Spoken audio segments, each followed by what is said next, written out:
And ideation is so much more than just brainstorming, isn't it? But that's where we're going to start. So just like every day, we talk about Twitter and getting online and chatting with us, and always join into that conversation. So make sure you guys keep using that hashtag Design School and at the Design for AHS. And also, if you come up with questions during and you find that maybe they didn't answer it, or you'd love to chat with us about something, just hit us up on Twitter and into our DMs, and we will connect with you guys to make sure we don't miss anything. Because we also notice there's a lot of people in this space, and that chat box gets flying, and sometimes we miss something. And when we do, I apologize, but never hesitate to reach out to either our email or our Twitter account. Mm-hmm. So talking about some homework that we got this week, I have to say it was probably the smallest amount of homework that we got back in the history of design school. So we're wondering, journey mapping, any complaints, anything that you want to bring up, any struggles? Do you want to just throw it in the chat box? The homework that we did come across, there were some really, really good attempts at trying to do the journey maps, some really brilliant ones. But what held you up? Those of you that maybe tried and got stuck. Lorna says she really enjoyed the process. Good, Laura. I hope that it got you some insights out of it. I noticed that some people kind of got confused about who the journey map was supposed to be for, whether it was supposed to be for themselves or for like doing their own journey, or if you were trying to find insight into somebody else's journey. Okay, Pam says she wanted to do one, but was unable to bring people together for it at such short notice. Awesome. And okay. Alita, if you still want to go do it and you end up doing it after, still send it to us. Because what we'll do is we'll take a look at it and we'll give you guys some feedback. Yeah, absolutely. So if you guys want to kind of see what other people have done after we review some of the homework and you decide, okay, I'm going to take a stab at it anyways, do send it in to us. We will take a look at it. All right, so this is one of the journey maps that we got in. And first of all, I love the Post-it notes. Absolutely love the Post-it notes. And you can see across the top, the actions are very, very clear. So it's literally like the user and verb. What did the user do? The user is the agent. They answer the phone. They listen to the caller story. And they troubleshoot. And then they end the call. So it's very deliberate, action-oriented toward the user. The goals, again, also very clear and around the agent. So what do they want to do? What are they trying to achieve? I do have a question. Where it says resolve issue, it has examples of the kinds of issues they're resolving. And it's informative, but is it insightful? And I just want to help you guys kind of not go too deep on each of the Post-it notes. I think that we could have understand the goal without understanding the examples. But then as we go through a little bit farther down, the experiences part seems to get confused about whether we're talking about what the agent is experiencing or what the client is experiencing. And I mean, it's not wrong to want to understand both the agent and the client, but for one journey map, it kind of makes it confusing and kind of, I would probably do two different journey maps, the agent's journey and the client's journey to better understand. And what happens is if you start to looking at the opportunities, now the opportunities are more about influencing the client than really insights to what the agent is going through. And a really good example of this, sorry, Erin, is there's a Post-it note on the bottom on my screen. It's on the right. It says client unhappy, which it's important to know that, but we also want to know how is that affecting the agent on the line. The client's leaving, they're hanging up, and the experience wasn't great. And then, it's leaving the agent feeling like what? Like they wasn't able to complete their job, or they feel dissatisfied with the phone call as well. Maybe they're just as unhappy as the client is, because they're feeling as though they're bottlenecked and they're trying everything that they can do, but there's just not enough tools at their own disposal. That's right. So I think, I mean, to explore whether, what the client is experiencing and what the agent is experiencing is great, but maybe use two different maps so it doesn't get too confusing as you're looking at your insights. So we didn't get a lot of maps back, and we did have some come in late yesterday, but not enough in time for us to prepare for today. So Josh and I put together an example of how we would have played out the example that we gave you in your workbook. So somebody is looking for a new family physician, and this is their journey map. You can see that the actions are all about the user, and the goals are all kind of common sense. I mean, when they attend their first appointment, their goal is very simply to meet the doctor. And then because those are simple up top, the experiences, you really only have to touch on one experience. So when they attend their first appointment, they spend more time with the nurse. Now, lots of other things have happened, but that's the thing that we chose to focus on that really kind of shifted the emotion of the end user. And because of that, as we kind of look at how these things, including the positives, so like the reception is on point and friendly, that's great, that's a positive thing. We can use that as an opportunity, like what if every first impression is a great one? How might we make sure every first impression is a great one? And then later on, as it gets more negative, we can take a look at those one points in time negative experiences and ask the question about how might we prioritize whole person health, or how might we promote more virtual consults. Now, there's a few important things to remember when you're looking at your insights. First of all, your insights are not solutions. So you're not looking to find the answer for your insights. You're looking to find what kind of question should you be asking.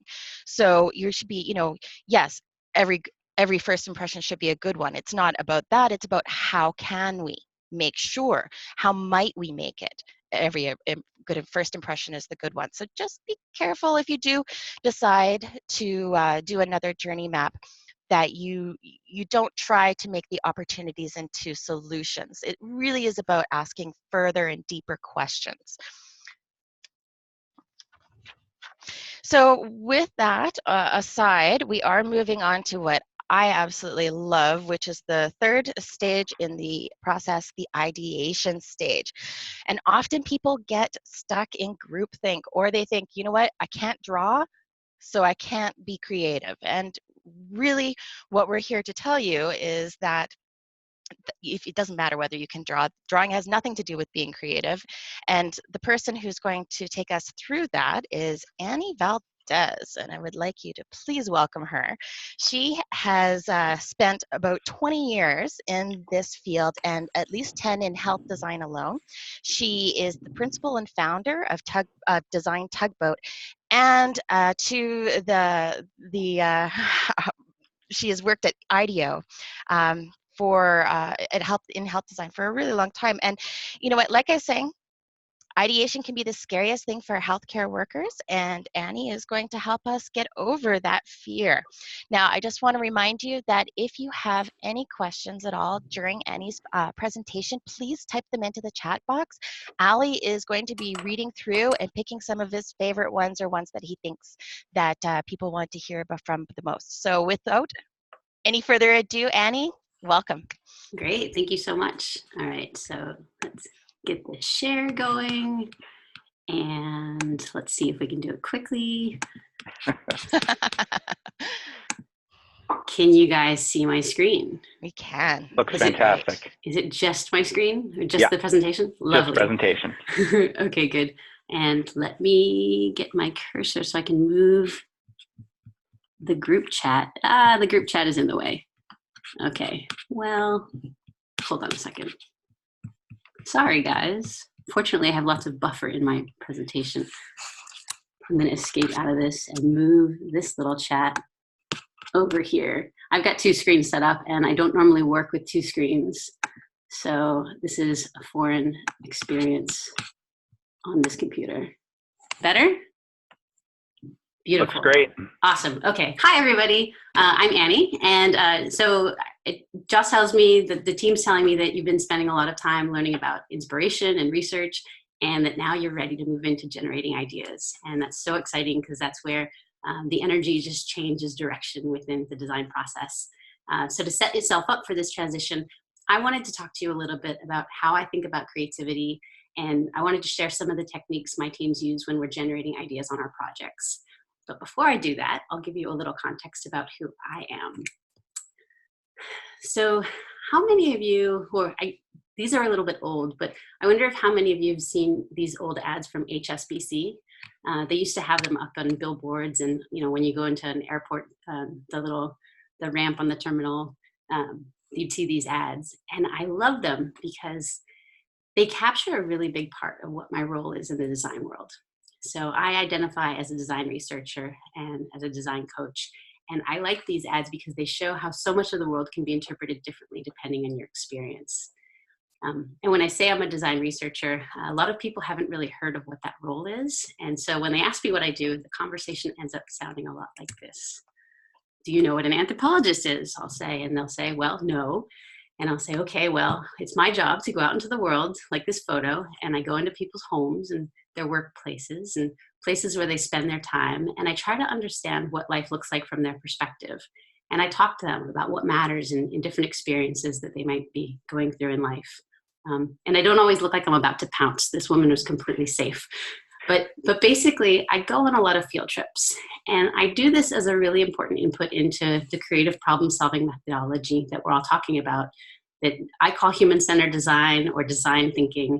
And sometimes people will try and distinguish between the two as if they're very different things, but for me, they're the same process. So I'll flip back and forth.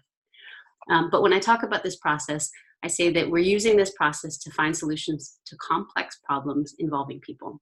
That's pretty much it.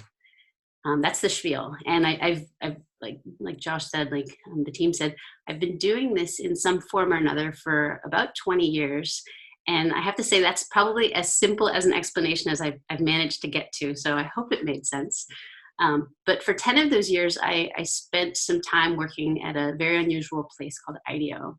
And the only reason I mention it is because it's quite well known. It's a globally known design consultancy that uses this approach. And because of my experience there, I had the privilege of working with an extraordinarily wide range of projects.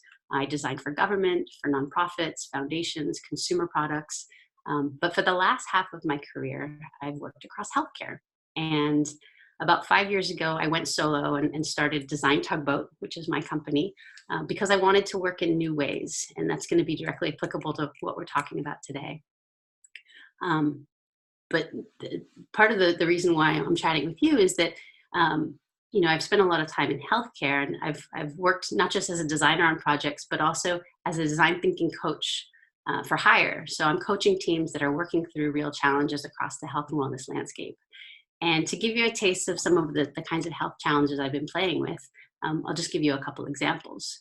So I spent some time working in safety net healthcare, and I worked helping the entire ecosystem of providers and payers in the city of Austin, Texas, to think about how the whole ecosystem could work in a more coordinated way to support their poorest residents. I've also worked with a nonprofit health system to reimagine a primary care model that better fits into people's everyday lives. And just another kind of example from the formal system is that I've collaborated with payers to create more human-centered health insurance offerings. Basically one that kind of bridges the gaps between receiving healthcare and paying for it. And I suspect that even within your system that might be a challenge, but I can't guarantee that. But so those projects all touch the formal healthcare system.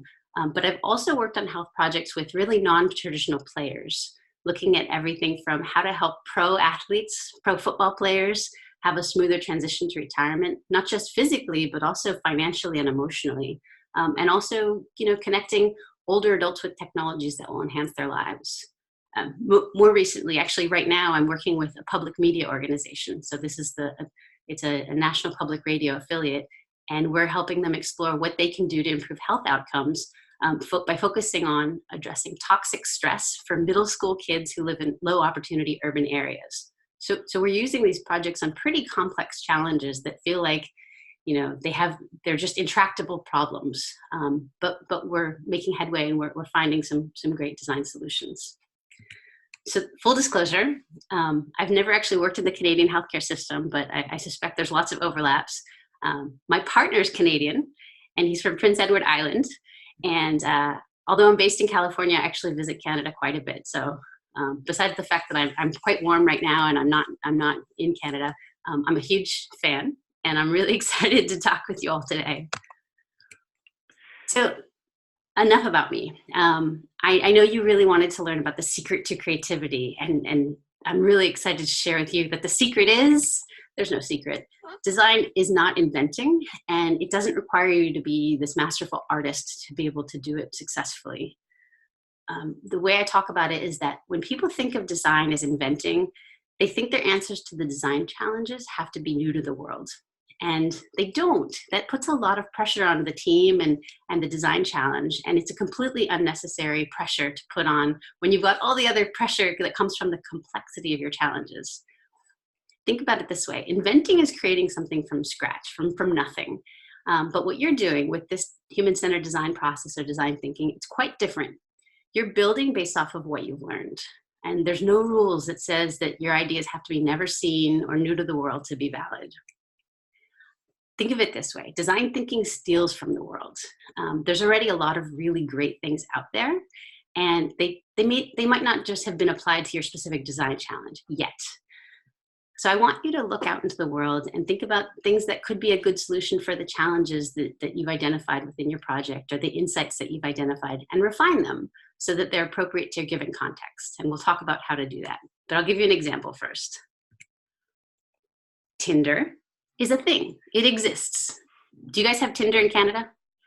Oh, yeah. Okay. Unfortunately, maybe.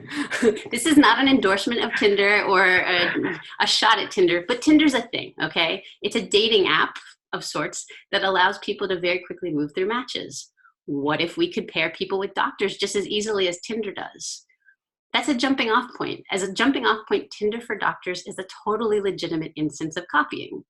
Working out the specific details about how it would work is something that comes later in the process. When we're generating ideas, it's okay to look at something like Tinder and be like, let's copy that. Design is reframing, and your insights that you've gathered thus far are going to help you see the familiar with new eyes, and they're going to give you the relevant nuance that's going to help you jump off into design. Those insights are reframing something about the problem to give others a fresh view of the problem as well. And you're orienting people in this process, you're orienting to them what the real issues are. And when you turn those insights into opportunities, you're once again reframing them so that they reveal new possibilities. And that's what we want. So at this point in virtual design school, you've identified the needs for the people you're designing with and for. You've articulated themes, maybe insights and patterns. And some of you have created frameworks like personas or journey maps. And the process of translating insights into opportunities, it's really about moving from the current state to envisioning future possibilities. And when we talk about opportunities, that's the springboard. That's how you start jumping off into ideas and solutions. And through these opportunities, we're re-articulating the problems or needs we've identified, but specifically doing it in a generative, future-facing way. We're moving from complaining about what's wrong, which is really easy to do in healthcare because there's a lot of things wrong with healthcare, to starting to imagine a better reality. This is where we're trying to be optimistic and hopeful. And to be clear, opportunity areas aren't solutions. They're not the end product, but rather they suggest and inspire more than one solution. And this is the last thing I'll say about this before diving into ideation. I know you've touched on how might we's in previous sessions, but they're so foundational to this process that it bears revisiting just briefly before we jump into coming up with ideas. And again, full disclosure, I'm awful at coming up with really well-formed, well-articulated how might we's, but this process and way of thinking about it is really helpful to kind of getting you in the right frame of mind. So by framing your challenge as a how might we question, you'll set yourself up to take action on what you've learned. And how might we, it's a question designed specifically to spark and direct the ideation process. Again, these how might we's come from insights we've uncovered from out in the field. And each of these words plays a very important role in spurring creative problem solving. So each one will take in turn. How? It assumes that there's solutions out there. That's what gives us creative confidence. Might says we can put ideas out there that might work or they might not work. Either way, it's okay. It gives us some permission to try things. We says that we're going to do it together and we're going to build on each other's ideas. Okay? So let's talk about brainstorming. Now you've been inspired by what you've learned, and it's time to start generating ideas. So brainstorming is just one way to do this. There's lots and lots of ways, but I'm just going to focus today on brainstorming. Brainstorming, it's a semi-structured, team-based approach to rapid idea generation. And it's a starting point to spark ideas. It's not an end in itself. It gives you a lot of ideas to play with, and then you have to refine them and explore them as the next step. And it's a skill. There's lots of skills in design, in this design process that you can work on, that you can get better at. Brainstorming is one of these skills where you have to practice it to get better at it. And like I said, there's other ideation methods too that you can do with just, onesies and twosies of people or larger groups, but we're not going to go into them today. So let's talk about how brainstorming is different from how people often try to generate ideas. So in the common approach, people will work thinking that there's one right answer, right? They're aiming for the solution. They're filtering and evaluating as they think of ideas. They're doing both at the same time. And there's not really a structure to the process. It kind of just like, hey, let's think of some ideas, or let's try and solve for this, or maybe it's happening in the course of events. And the challenge is that the stakes are often quite high. And so people take this process very seriously, which actually ends up hampering them. So the difference here is that rapid ideation or brainstorming, it brings a different approach, and it's very intentional. We want as many ideas as possible. More is better, even if the ideas seem super dumb or inappropriate. We intentionally separate the types of thinking we do. So analysis will happen, but it'll happen only after ideation. And it never happens together because we want to be okay with divergent thinking. We can always filter after the fact. But at this point, we're trying to go wide. We're trying to generate as much as possible. The process, it's intentional and it's structured. And we have some rules. We're quite rigid with our brainstorming rules, and I'll talk about those in a second. But it's also shamelessly playful. So at this point, we're trying to make unexpected connections and breakthroughs. And a good brainstorm will be loud. It'll have laughter, and it'll get kind of silly, even if you're talking about something that maybe seems serious or is serious. Brainstorm should have that permission and that space to kind of get a little goofy. We like to do that a little bit. Sorry. I love it. Yeah, no, it's funny because that's definitely my style of design in general. It's a bit irreverent, but it often pairs with the fact that I'm taking on quite serious topics. I design for death and aging and mental health. Right? These aren't really light topics, but the projects are quite fun, which seems counterintuitive. So. Like I said before, brainstorming is not the only path to idea generation. So let's talk about when it makes sense to do it, right? It's really great for if you want to have a lot of ideas in a short amount of time. It's also really helpful if maybe you've been looking at the problem for a while and maybe you've stalled out. It's an opportunity to bring in fresh eyes, right? And we do this by inviting people in with different perspectives, people who aren't on our team. It's also really great at building excitement. Brainstorms are good for when the team maybe has lost some momentum because they bring a nice injection of energy. So although it's totally possible to do a distributed brainstorm, I've definitely tried it and been successful. We're not going to do one today, so I'm really sorry if you were hoping you were going to brainstorm today, but I do want you to see what it looks like and kind of what the right vibe for a brainstorm feels like. So after this class, I suggest that you go to YouTube and watch this video. I have a link on the screen. And Josh will also I'll make sure Josh also has the link as well. But this is a video that was created by a team from the Toy Lab at IDEO. I mean, this team's whole job is to just invent toys, right? So it's, these guys are the experts at being fun and silly and playful. But they're brainstorming on a topic for this video that's outside of healthcare. And that actually is completely irrelevant. The fact that it's not healthcare doesn't matter. The behaviors and the interactions are going to be the same regardless of the topic. So when you watch it, I have some homework for you. I want you to pay attention to how they behave, pay attention to the pace, pay attention to how they talk and the language they use, and watch the energy.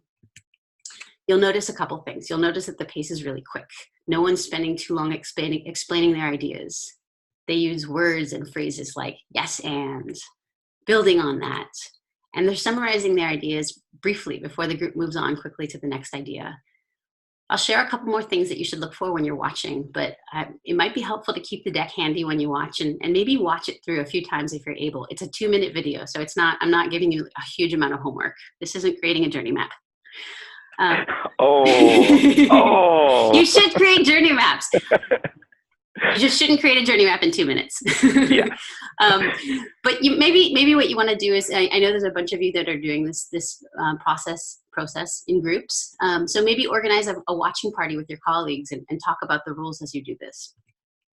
So about those rules. Underlying the interaction that you'll watch is a shared set of rules, and different teams might vary the specific rules that they use here and there, but these rules are really important for the group that's brainstorming together to agree upon, right? So let's unpack what they are. And you'll notice that the facilitator, he actually Brendan called out a couple of the rules as he was going, just to bring people back and kind of back on track. And we'll talk about that too. So the first rule, go for quantity. Remember, we're not looking for the right idea here. This isn't about picking the perfect solution. You're not going to have like the aha where you've discovered gold in the brainstorm. You're going to get a couple sparks that later on you can kind of fan the flames of. We want lots of these ideas to choose from. I suggest that you set an outrageous goal and then try and beat it. So for example, in a 60-minute brainstorm, aim for 100 ideas. In 30 minutes, aim for 50 ideas. Encourage wild ideas. It's the wild ones that are often providing the breakthroughs, right? Like the idea 10 years ago, 15 years ago of what if I just whipped out my phone and I could summon a car. That was crazy back then. That was a crazy wild idea. And now it's every day. It's completely normal.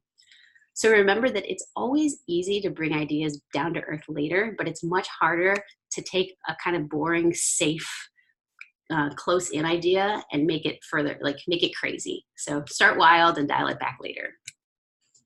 Deferred judgment. So at this point in the process, especially in a brainstorm, there are no bad ideas. There's plenty of time to judge later. And this isn't just about your colleagues, judging your colleagues' ideas. This is about, when you're brainstorming and you're coming up with ideas, you might filter and you might not share one because it feels stupid.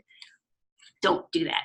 This is a moment where we need you to share your really dumb ideas with the group so that they can do something magical with them, like building on the ideas of others. So the way I talk about design is that it's a team sport, and brainstorming is especially a team sport. It's not the kind of thing that goes well if you're just sitting by yourself trying to think of ideas, because you're just going to recreate the thought patterns you have about the design space. Instead, it's a time where you're going to think in terms of and rather than but.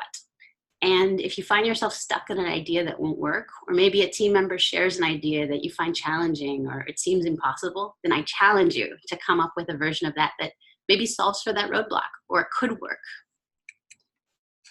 You also need to stay focused on topic, right? There's a lot of things going on and a lot of sparks coming out, and that might remind you of something else, and you might wander off down a rabbit hole.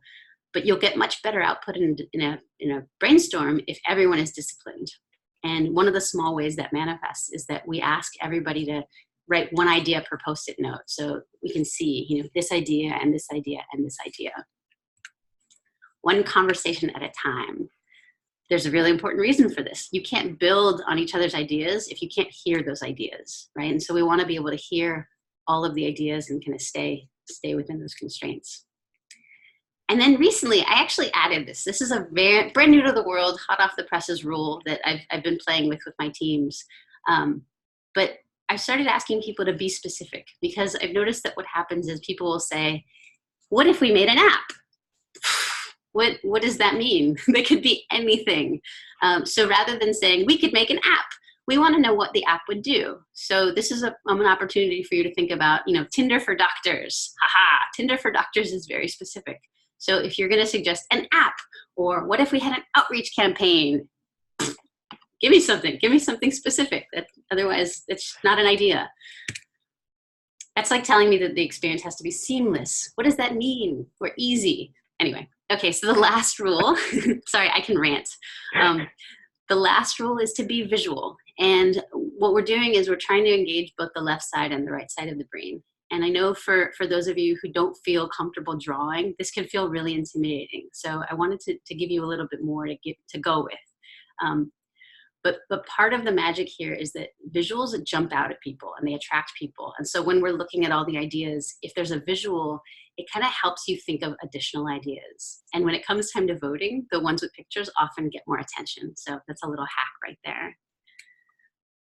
So let's talk about what goes on a Post-it note. We've talked about what goes on a Post-it note, but let's talk about what makes a good Post-it note. So we've already said there's one idea on it. This one is an instance where it's saying an idea pretty concisely, right? A shared workspace, that's an idea. This is a better Post-it. It's written boldly. It can be seen and read quickly by everyone from the group. Maybe they're about 6 or 7 feet away, so we're all standing in front of a board. But it means that it's written big. It's written clearly. They're using, a big fat marker. The best Post-it notes do all of these things. So they do all these things and they have a quick sketch. And we're not expecting Picasso here. I don't want you to be intimidated.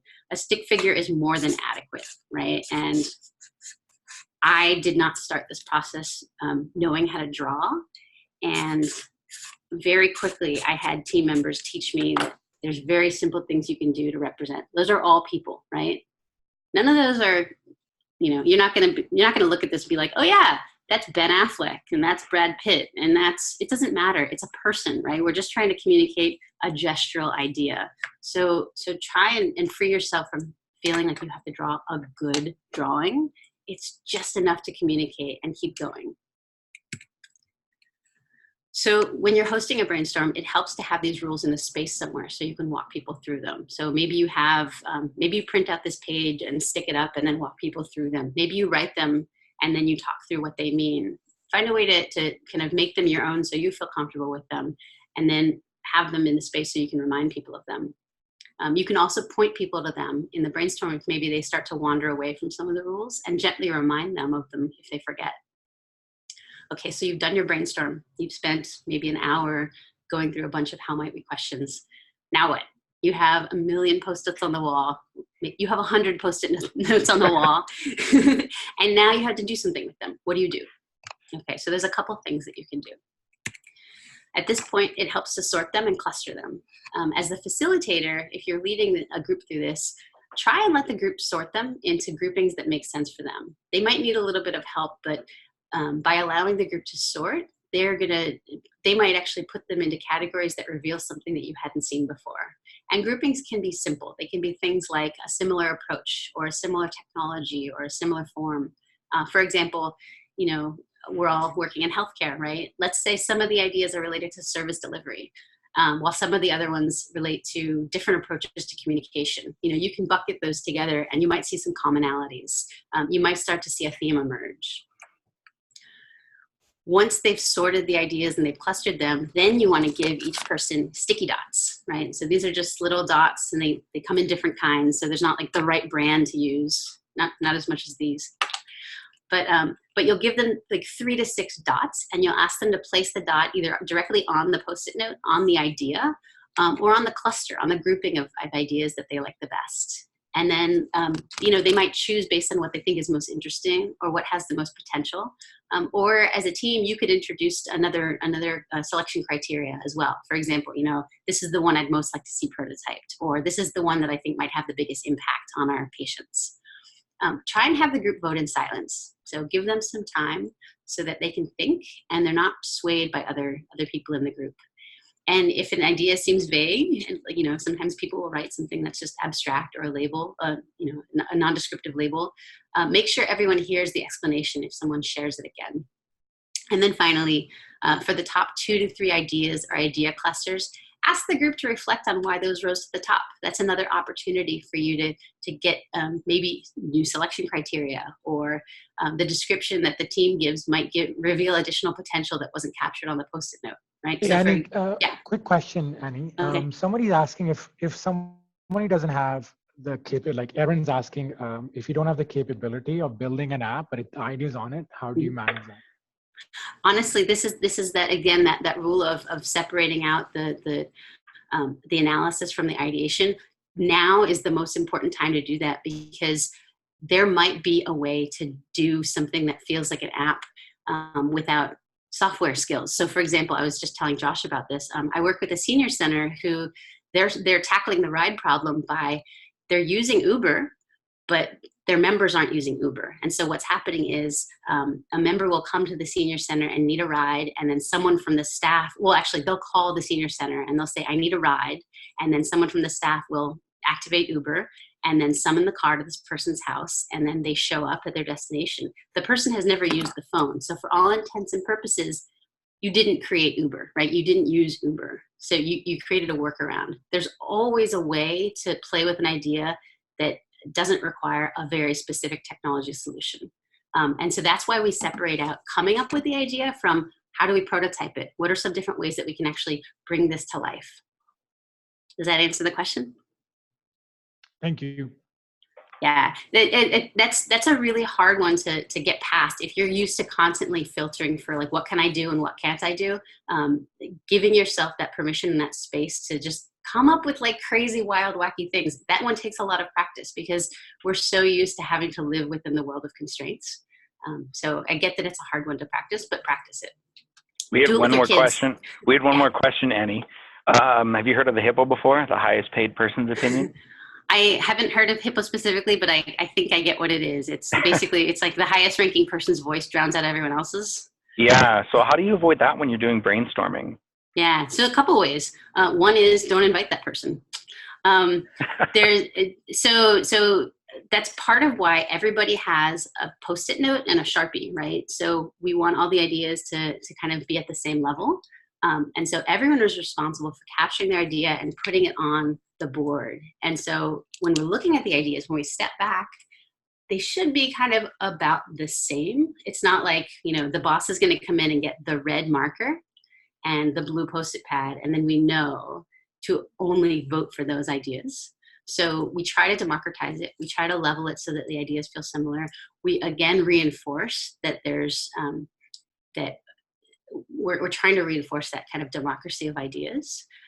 But some of that is also a cultural issue, right? Some of that's about reinforcing that all ideas are equal within the context of the brainstorm. The filtering process might have different rules. But yeah, so those are some of the techniques. Yeah. And the other thing I'll add is that, I have a bias. I put way more weight on the people who work on the front lines than the people who work in the executive suite, because the people on the front lines are much more in tune with the patients, with the everyday, the day-to-day challenges of trying to bring, healthcare service delivery to life. Or the people who are out in vehicles going into people's homes and meeting with people. Those people know what the world looks like, and so their word to me has more weight. Yeah. Anything else? Silent voting. Yes, silent voting makes a huge difference. I'm actually talking about group brainstorming versus alone brainstorming soon, so hang tight.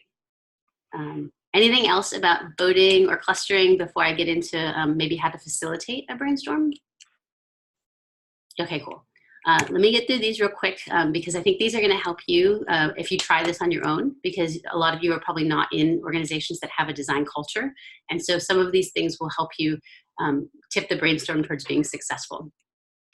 So when you're hosting a brainstorm, very intentionally, we want you to invite participants who think differently. So this is a moment where you want to invite people who are optimistic, who want to play with you. This isn't the moment to try to invite someone who you're trying to like sway them to your side and get them to see how great design is, because they might be hitting the brakes and killing the energy in your group. So don't invite naysayers.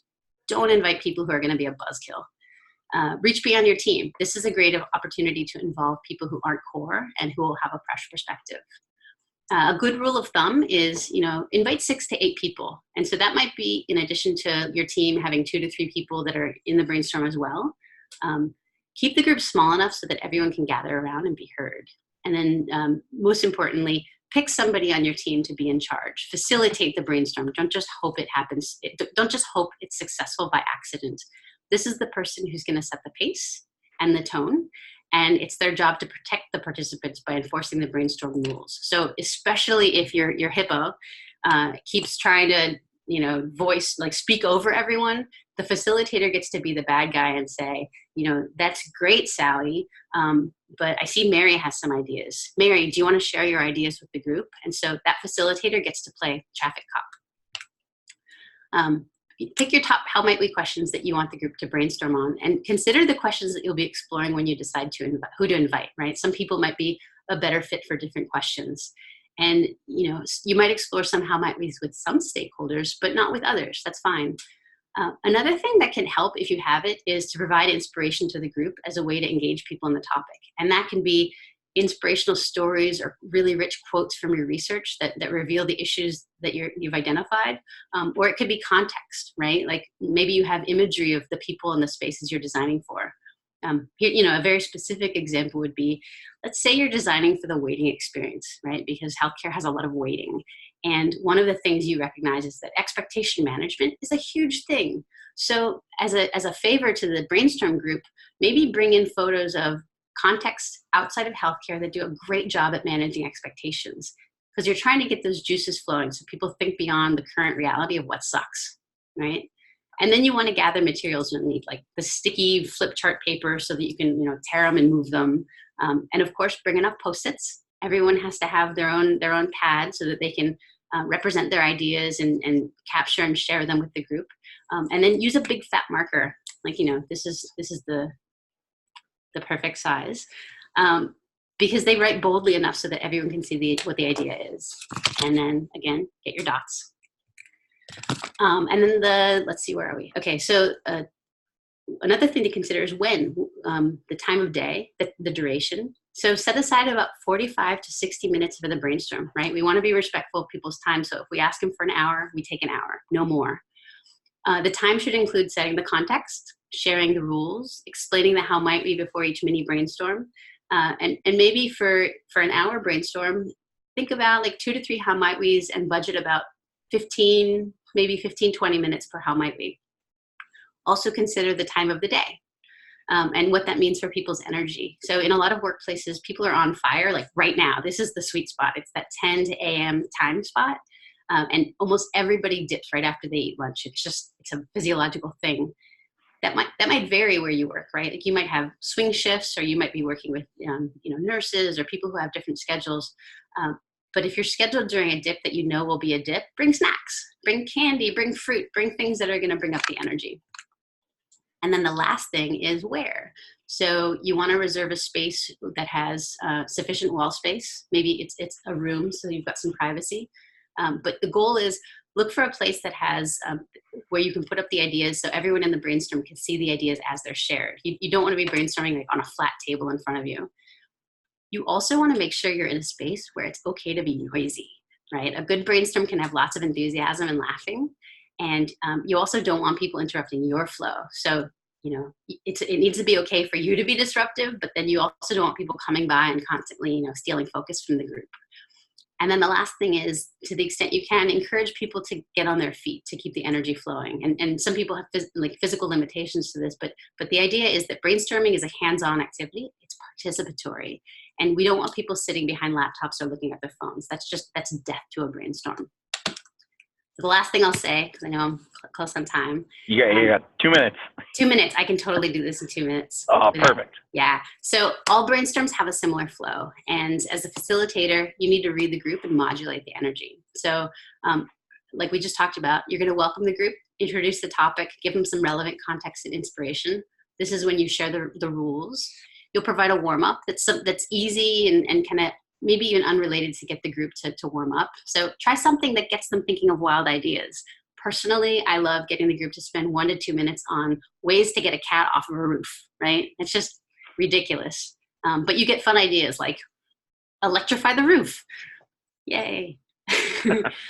You'll introduce the first how might we question, give people a few minutes to consider the topic, and then give them some time to think of a few ideas by themselves. That gives the introverts a fair shot at jumping in, but it also means that when you start the group brainstorm, there's already momentum because people have ideas.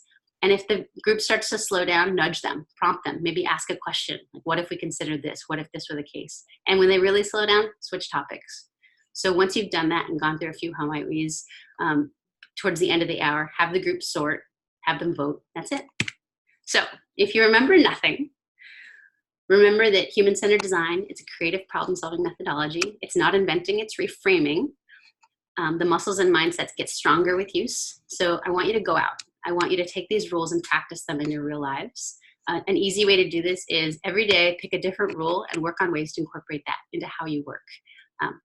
I promise that internalizing these rules will help you get to that creative side of your brain. But most importantly, I want you to trust the process, because if you do it and you actually kind of respect those principles of like separating ideation from analysis, you will get somewhere if you're building off of solid insights. So, okay, that's it. Awesome. A question came up, Annie, is a lot of us work on complex problems. And so how do you manage, everyone wants to be involved in the session, and also, like, do you bring in users when you do brainstorming, or you keep it within the team only that's working on? Could you shed light on that? Yeah, okay, so a couple different answers to that question. So one is, especially with hairy systemic problems, it actually helps to have a team that reflects some of this complexity. So often on these larger challenges, I'll have a core team that has a couple stakeholders mixed in that are, they have the time and the bandwidth to participate on a more consistent basis. And then there's an extended team, and the extended team helps us understand those different stakeholder perspectives on a regular basis. And so they're following the journey, but they're not necessarily in the day-to-day, in the weeds. To the question of the end users, absolutely. Especially now that I'm doing a lot more community health, foundation work, stuff like that, we are bringing in users throughout. So we're bringing them in not just at the insight phase, but we're sharing our point of view of what we learned and reflecting back, does this accurately represent your experience? Have we presented the priorities in the right way? Help us reprioritize. And then when we brainstorm, we actually have them help us choose, here's some how might we's that we're excited by, which ones are interesting to you.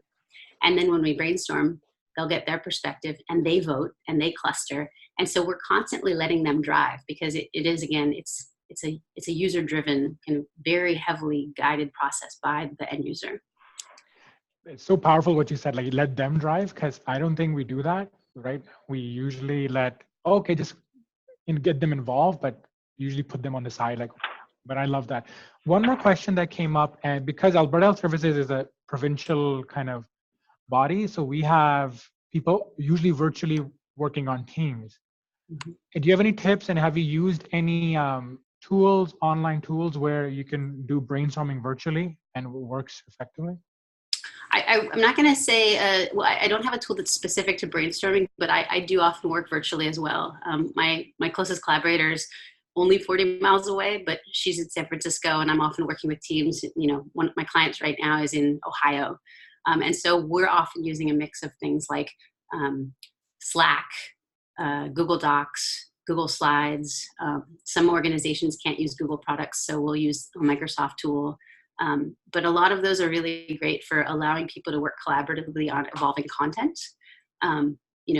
Nothing beats having a project space with persistence of information that is the best experience, but it's not a deal breaker if you can't do it. A brainstorm can sometimes be harder when it's not face-to-face because you can't get visual, but I've done it with, a facilitator that can help manage the group, and then a Google Doc that people can see. So it's not ideal, but it's totally possible. And then there are tools that allow you to replicate things like a project space, like Murally is one that has existed for a while. There's another one called, I think it's called real-time boards or something like that. But they actually allow you to kind of replicate the post-it structure and move things around, and so you can have groupings of information. So yeah. Thank you so much, Annie. This has been awesome. Yay. Thanks, Allie. Annie, thank you so much. Presentation was fantastic. I learned a lot. Yeah. So we're going to jump into our next section of this session. It's going to be quick because we've got 10 minutes and I want to be respectful of everybody's time. And unfortunately, you're going to listen to me a little bit. I got to give a shout out to our friend from the Design Institute in Health from University of Texas, Lucas Artuzzi. I have, they say in design, we steal ruthlessly or we borrow. So these slides do come from him just a little bit. So we're going to talk about analogies because this is your guys' homework that you're going to be doing this week. And I wanted to give you guys a little bit of run through. So analogies really help us relate ideas. And this is kind of what it looks like. So if you've ever taken a standardized test, you would have seen this before. So this thing is like it, or is like this thing, like this other thing is like this other thing. And this is really all about relating things. And this goes back much farther and before design. This is something that we did. It's like a survival technique. So, you know, cavemen or cavewomen, they run into a lion and it injures them. And then they run into a tiger and they're like, okay, this thing is similar. I'm wondering if I should act in the same way. So when we pull it into design, we try to pull these analogies to think kind of differently and get outside of our own head. So pop quiz for you guys. This is the only question I'm going to ask you, where it's an A, B, C, D, E. So doctor is to like a hospital, like what? I want you guys to throw your guesses or the answer in the chat box for me. It's really quiet. Oh. C, fantastic. So the chef is to a restaurant.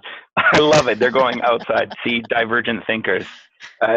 You're exactly right. So the answer is C. And so a doctor is to like a hospital, and I could see why some people would say other ones. So like food is to a grocery store, right? So food does live within a grocery store, just like a doctor, you would say, lives in a hospital. But the difference is how they interact. So same thing, sports fans. We're not talking about a person being in a place in a stadium. Again, similar, but their interactions are very different. So, but when we talk about, in criminal in jail, if you said criminal in jail, I guess like you kind of see that some positions feel like that. I'm just kidding. But the interaction between the professor and the college can be similar, but not exactly to like how a doctor is in a hospital. And it gets us thinking just a little bit differently about, you know, what is the problem? What is the context?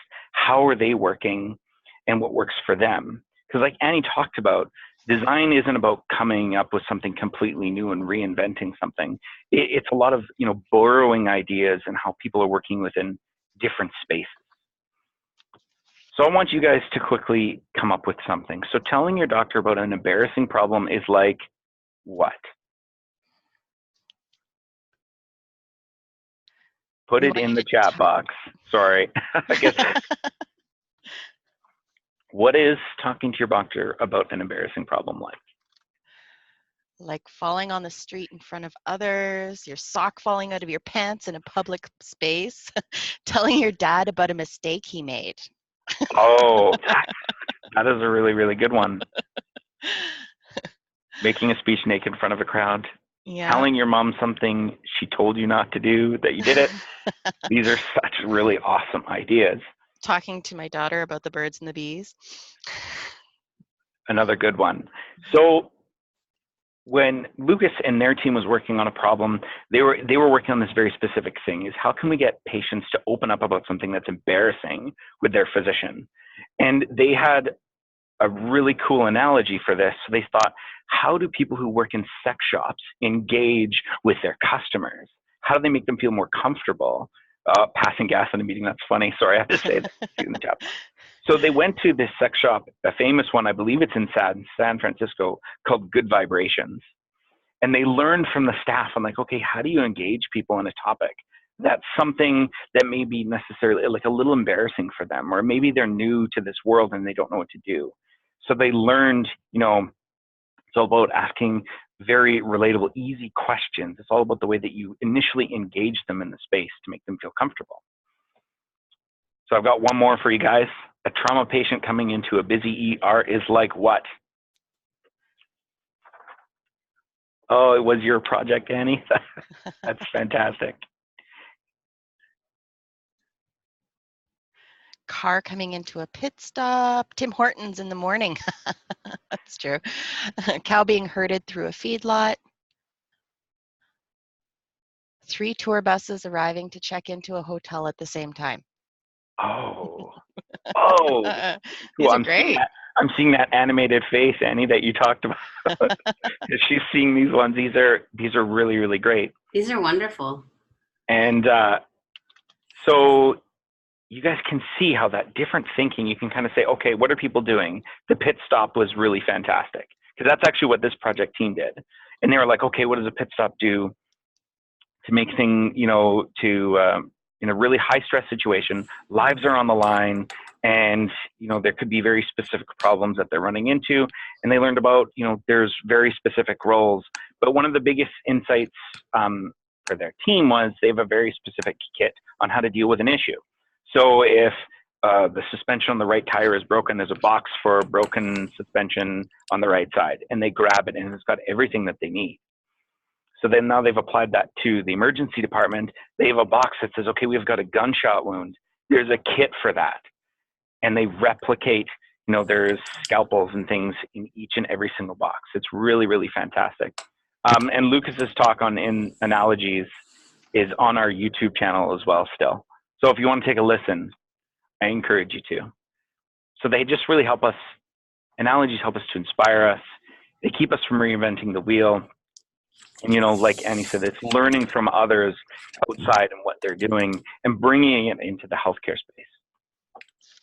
So for your homework this week, we want you to come up with an analogy that works on your problem a little bit. And we have given you two very specific examples. A hospital emergency room is like a Formula One pit crew, or providing meals to a diverse population over a wide geographical area is like delivering packages to rural communities.